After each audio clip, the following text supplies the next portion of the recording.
नमस्कार, स्वागत है आपका आवाज एमपीसी में। एमपीसी यानी मॉनेटरी पॉलिसी कमेटी, और ये एक महत्वपूर्ण बैठक होती है आरबीआई की, और उसी को हम मिरर करने की कोशिश करते हैं और ये समझने की कोशिश करते हैं कि क्या हो सकता है उस क्रेडिट पॉलिसी में, यानी ब्याज दरों का रुख क्या होगा।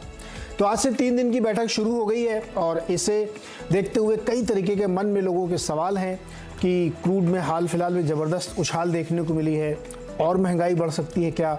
ऐसे में आरबीआई क्या करेगा? महंगाई कंट्रोल करेगा यानी ब्याज दरें बढ़ाएगा, कर्ज और महंगा करेगा, या फिर वो एक बार छोड़ सकता है इसको, क्योंकि ऑलरेडी इकॉनमी उस पीक पे है जहाँ पे बहुत ज़्यादा दबाव बनाने पे ग्रोथ पे भी असर पड़ सकता है। इस बार आरबीआई क्या करेगा? ग्रोथ पर, महंगाई पर फोकस किस पर करेगा? इसी बार हम बातचीत करेंगे आवाज़ एमपीसी में, और इसके लिए हमारे साथ जो मेहमान हैं हमारे एमपीसी के, उनका परिचय कराता हूँ आपसे। क्रिसिल के सीनियर डायरेक्टर और chief economist DK Joshi sir हमारे साथ हैं, इकरा की चीफ इकोनॉमिस्ट अदिति नायर जी हमारे साथ हैं, और एक्सिस बैंक के चीफ इकोनॉमिस्ट सौगत भट्टाचार्य जी हमारे साथ। आप सबका सर बहुत बहुत स्वागत है। पहले तो एक बार ये समझ लेते हैं कि आप लोगों के मन में चल क्या रहा है। जोशी जी, क्या मन में चल रहा है? कितना बढ़ाएंगे या नहीं बढ़ाएंगे? देखिए, हमारा तो बेस केस है कि 25 बेसिस पॉइंट बढ़ाएंगे। उसका कारण यह है कि 2 फैक्टर्स इन्फ्लुएंस करते हैं रेट हाइक को, रेट डिसीजन को। एक तो ग्लोबल फैक्टर्स हैं, वहां से थोड़ा सा नरमी आई है एक तरह से कि अब इतना ज्यादा एग्रेशन आगे चलते हुए नहीं दिखाई देगा फेड का और यूरोपियन सेंट्रल बैंक का। पर डोमेस्टिकली जो महंगाई की हालत है वो अभी काफी चिंताजनक बनी हुई है, और उसमें खासकर कोर इन्फ्लेशन काफी ऊपर बनी हुई। तो इस वजह से मुझे लगता है कि आरबीआई अभी एक रेट हाइक और करेगा, उसके बाद वो पॉज में जा सकता है। और ये हाइक होगी 25 बेसिस पॉइंट? हाँ जी, 25 बेसिस पॉइंट। ओके, अदिति जी, आपको क्या लगता है क्या होगा? मैं जोशी जी के से पूरी तरह से सहमत हूँ। पिछले 2 जो इन्फ्लेशन प्रिंट्स आए थे वो 6% के ऊपर थे, और जो मार्च का प्रिंट और 10 दिन में हमारे पास आ जाएगा वो 5.9 to 6% का ही होगा। तो जो एवरेज इन्फ्लेशन है Q4 की, वो एमपीसी के फोरकास्ट से काफी ऊपर रहेगी। और साथ ही साथ जिस तरह से अभी हमने क्रूड ऑयल प्राइसेस में एक सडन इंक्रीज देखी है, और भी कुछ जो फैक्टर्स बन रहे हैं, एल नीनो होगा कि नहीं होगा, तो जितने भी रिस्क है इन्फ्लेशन के, काफी कुछ तो अपसाइड की तरफ ही है। तो given all of this context, मुझे लगता है कि एक नैरो मेजोरिटी एमपीसी मेंबर्स की रेट हाइक के लिए वोट करेगी। इस जो हम एक्सपेक्ट कर रहे हैं रेट हाइक को, उसके बाद हम 575 पे आ जाएंगे, सॉरी 675 पे आ जाएंगे, और ये जो H2 का फोरकास्ट है एमपीसी का इन्फ्लेशन के लिए, उससे कम 100 बेसिस पॉइंट्स ऊपर होगा। तो मेरे हिसाब से उसके बाद पॉज का माहौल बन जाएगा। तो हम यही होप कर रहे हैं कि जो अभी अप्रैल में हाइक होगी वो फाइनल होगी, और उसके बाद एक एक्सटेंडेड पॉज आगे देखने को मिलेगा। ओके, तो एक हाइक 25 बेसिस पॉइंट की, उसके बाद पॉज हो सकता है, डेटा डिपेंडेंट।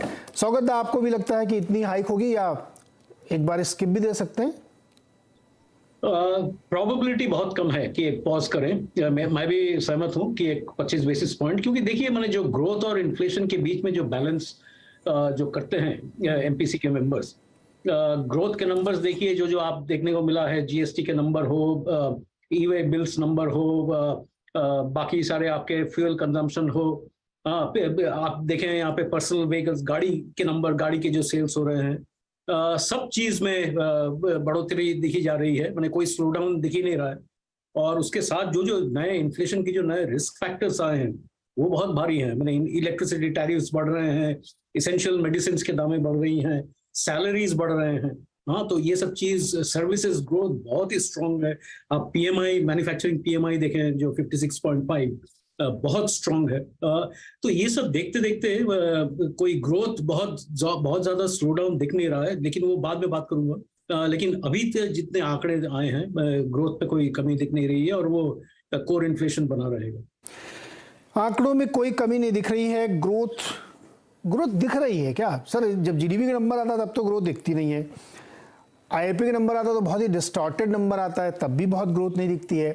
तो फिर हम लोग पुरानी चर्चा में चले आते हैं कि कैश रिकवरी चल रही है, पता नहीं कहाँ कहाँ ग्रोथ हो रही है। लेकिन ये बात सच है कि महंगाई बहुत ज़बरदस्त है, भले दिख न रही हो, लेकिन जब जैसे आप घर से निकलते हैं आपको महसूस होना शुरू हो जाती है। पहला स्टेप टैक्सी में रखा आपने, वहीं से आपको महंगाई का असर सामने दिखने लगता है, फिर आप जब रात में घर लौटते तो अपनी जेब कटवा चुके होते हैं। ये बात बिल्कुल सच है। लेकिन इसके साथ ही ये भी एक सच है कि जो इस वक्त हमारी तस्वीर है इकॉनमी की जोशी जी, वो ऐसा लगता है कि बिल्कुल वर्ज पे खड़ी हुई है। अब इससे ज़्यादा आप करेंगे तो फिर अपनी ग्रोथ पे भी आप चोट करेंगे। और जहां तक फेड की बात है, तो अगर फेड का भी अनुमान ले लें हम और अपने सीपीआई हेडलाइन को लें, तब भी हमारी ऑलरेडी काफ़ी बढ़ा चुके हैं, 6.5% तो कर ही चुके हैं। नहीं, आपकी बात ठीक है, पर जैसा मैं पहले कह रहा था कि फेड अभी हमारा मानना यह है कि एक इंटरेस्ट रेट हाइक फेड की और बची है, उसके बाद वो एक हायर फॉर लॉन्गर मोड में चले जाएंगे। हाँ, मार्केट एक्सपेक्टेशन यूएस में बिल्कुल डिफरेंट है।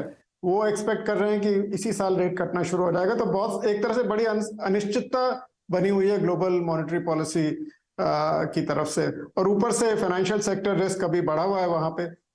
तो इस सिचुएशन में जब डोमेस्टिक इन्फ्लेशन ज्यादा है, हमारे यहाँ फाइनेंशियल स्टेबिलिटी इश्यूज नहीं है, हमारे यहाँ महंगाई को काबू में लाने का इशू ज्यादा इस समय महत्वपूर्ण है। और जैसा कि शौकत जी बता रहे थे, ग्रोथ में कमजोरी तो आएगी, पर अभी फिलहाल मजबूती बनी हुई है। ज्यादातर आंकड़े यही दिखा रहे हैं। अगले साल ऑब्वियसली, क्योंकि यूएस यूरोप इस सब में स्लो डाउन आएगा, तो उसका असर एक्सपोर्ट्स पे दिखाई देगा। और जितने इंटरेस्ट रेट आरबीआई ने बढ़ाए हैं, उसका असर महंगाई पे तभी पड़ता है जब वो ग्रोथ को स्लो करते हैं। तो ग्रोथ में भी थोड़ा उस वजह से स्लो डाउन आएगा। तो तीसरा फैक्टर जो ये ऑयल का है ना, इसमें बहुत ज्यादा अनिश्चितता बनी हुई है, और ये इसमें अपसाइड प्रेशर अभी भी बना हुआ है। तो ऑयल भी एक तरह से हमारे ग्रोथ के लिए नेगेटिव है। तो ग्रोथ के लिए थोड़ा डाउन टर्न तो है। हमारा एक्सपेक्टेशन है कि 6% जीडीपी ग्रोथ रहेगा अगले साल। तो आरबीआई भी इन सब चीजों को बैलेंस करने की कोशिश कर रहा है। और फिलहाल अभी महंगाई के आंकड़े देखते हुए मुझे लगता है कि दबाव महंगाई की तरफ से ज्यादा है। दबाव महंगाई की तरफ से आता है। अदिति, ग्रोथ का मुझे थोड़ा एक्सप्लेन करिएगा। मतलब ग्रोथ बहुत रोबस्ट तो नहीं दिखती कहीं पे कि बहुत शानदार ग्रोथ हो, क्योंकि वो एम्प्लॉयमेंट के टर्म्स में या बहुत ज़्यादा लोग की इनकम जो है क्वालिटेटिवली बहुत बढ़ गई हो। हालांकि अभी जोशी जी ने कहा कि वेज हाइक हो रही, मैं बहुत खुश हूँ सर कि हम लोगों की हाइक भी होगी, ऐसी उम्मीद पे मैं चल रहा हूँ, लेकिन उतनी क्वालिटेटिव अप्रिसिएशन हो नहीं रहे हैं। एक सवाल। दूसरा, ऑलरेडी हमारी 6.5% रेपो रेट है, और उसको हम जब देखते हैं होम लोन के टर्म्स में या पर्सनल लोन के टर्म्स में या कॉर्पोरेट लोन के टर्म्स में, तो ये काफ़ी ऊपर जा चुकी है। और अब बहुत सारे कॉर्पोरेट या बिल्डर्स चिल्लाने लगे कि भाई अब इससे ज़्यादा मत करो, वरना हमारा भट्टा बैठना तय है। तो क्या आरबीआई के सामने मान लीजिए 25 बेसिस पॉइंट ही बढ़ाता, तो एक सेंटिमेंटल इम्पैक्ट होगा इससे। ये वाकई महंगाई को तोड़ने के लिए ये कदम ज़रूरी है? देखिए, पहली बात तो ग्रोथ डेफिनेटली बहुत अनइवन है, और ये तो हम पिछले साल से 1.5 साल से बोलते आ रहे हैं। FY24 में भी हमारा ओवरऑल जीडीपी ग्रोथ का एस्टिमेट 6% का है, लेकिन इसके अंदर हमें लगता है कि सर्विसेज सेक्टर ही लीड करेगा, जिस तरह से हमने FY23 में भी देखा है। डेफिनेटली हमें यही एक्सपेक्टेशन है कि सर्विसेज इंडस्ट्री से बेहतर करेगा। और एग्रीकल्चर में अल्टीमेटली क्या होगा, उसके लिए तो बहुत और भी मूविंग पार्ट्स हैं। सबसे पहला तो एल नीनो, तो वहां एट बेस्ट 2-2.5% की ग्रोथ हम एक्सपेक्ट कर सकते हैं एग्रीकल्चर के जीवीए में। और अगर एल नीनो ज्यादा इम्पैक्ट लाएगा तो फिर क्लियरली बहुत ही मार्जिनल ग्रोथ भी हो सकती है।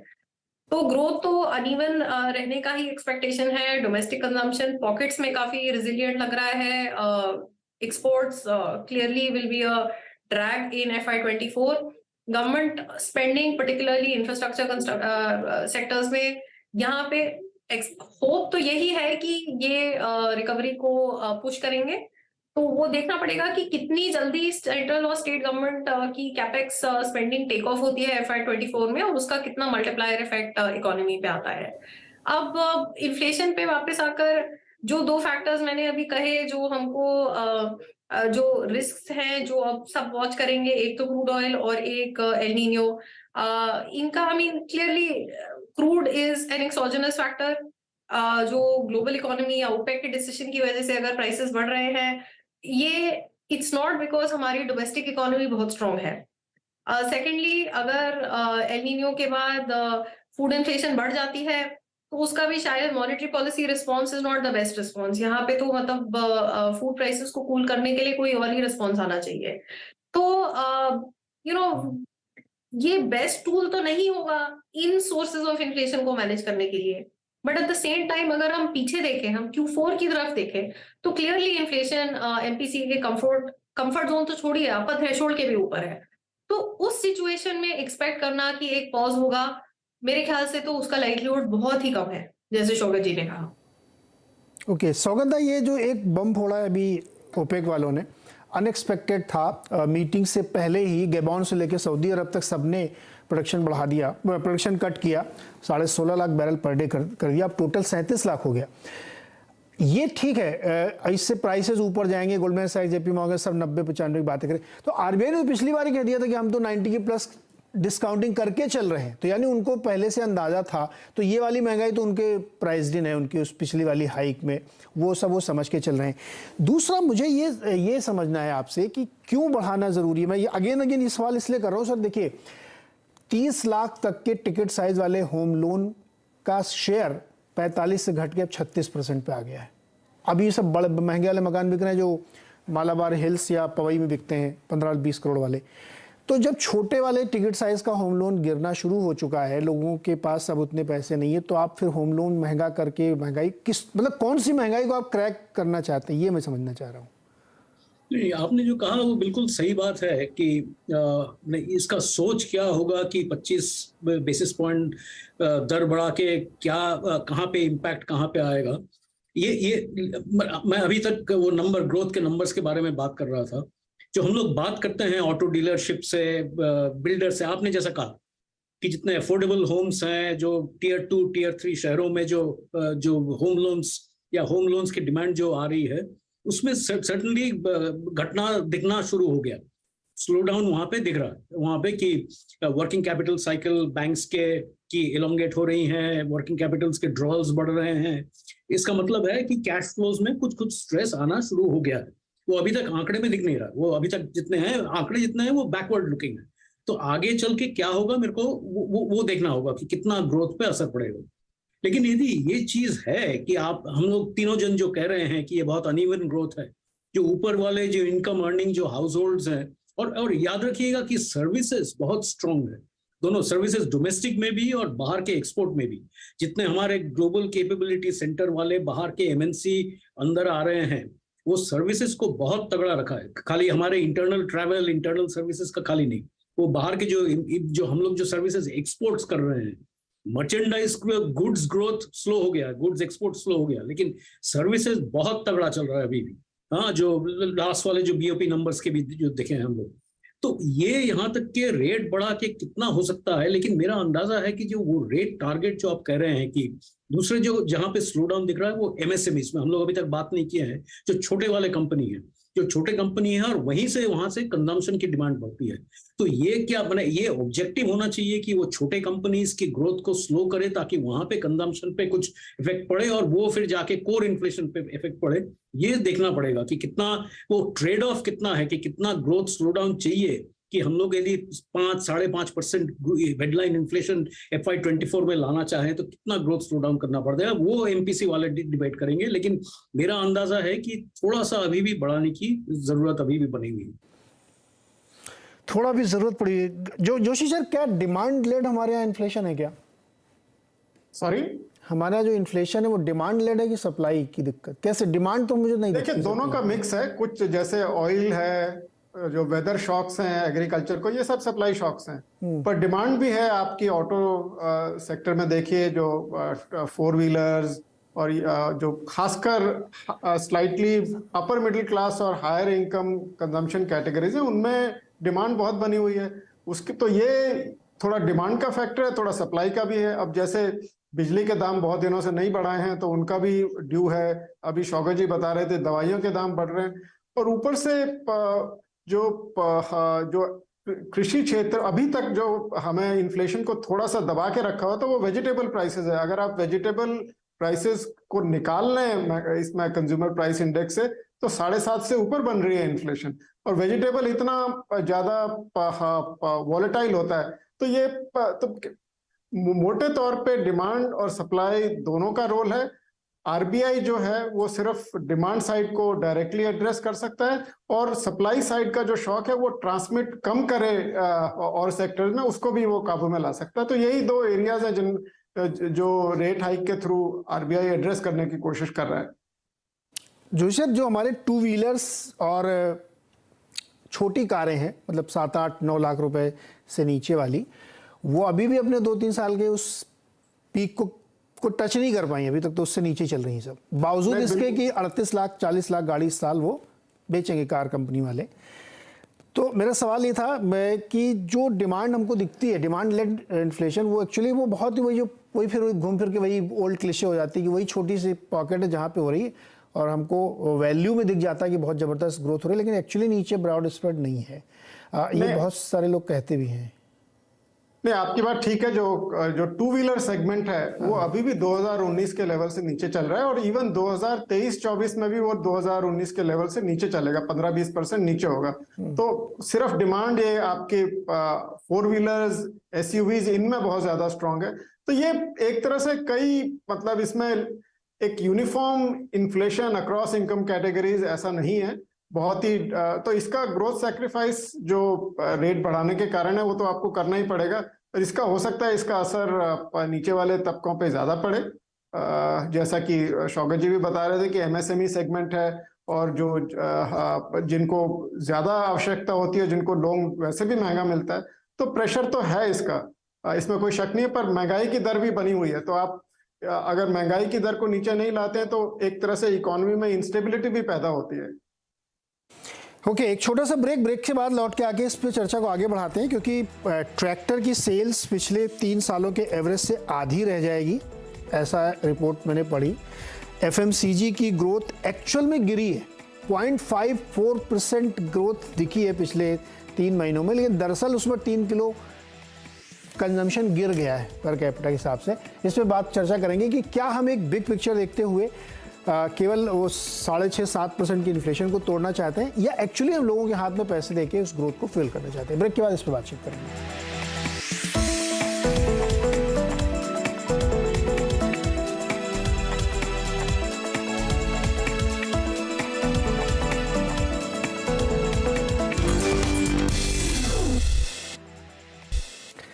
स्वागत एक बार फिर से आपका आवाज़ एमपीसी में, और अब अदिति जी के पास सीधे चलते हैं। अदिति जी, मुझे एक चीज़ बताइए, हमने भी ब्रेक्स पहले काफ़ी डिस्कशन किया, लेकिन जैसे पेट्रोलियम प्रोडक्ट की अगर डिमांड देखें तो 24 मंथ्स के हाई पे चल रही है, लेकिन 2 व्हीलर की बिक्री नहीं हो रही है, ट्रैक्टर की बिक्री आधी हो रही है। इस साल का प्रोजेक्शन आ रहा है कि 23-24 में उतनी नहीं होगी जितनी पीछे, वो हाई बेस भी हो सकता है लेकिन धीरे धीरे स्लो डाउन हो रहा है।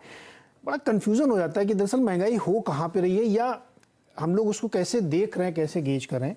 तो ये मुझे थोड़ा एक्सप्लेन करिए कि क्या प्रॉब्लम कहाँ पे हो रही है। ये 3-4 चीजें आपने छेड़ी, मैं एक एक करके उन पे बात करती हूँ। अगर 2 व्हीलर की बात करें तो वहां पे जो क्यूमुलेटिव प्राइस हाइक्स हुए हैं पिछले 2-3 सालों में, क्योंकि इनपुट कॉस्ट बढ़ी हैं, वो इतनी ज्यादा है कि जो टारगेट सेगमेंट है उनके लिए अफोर्डेबिलिटी एक बहुत बड़ी कंसर्न है।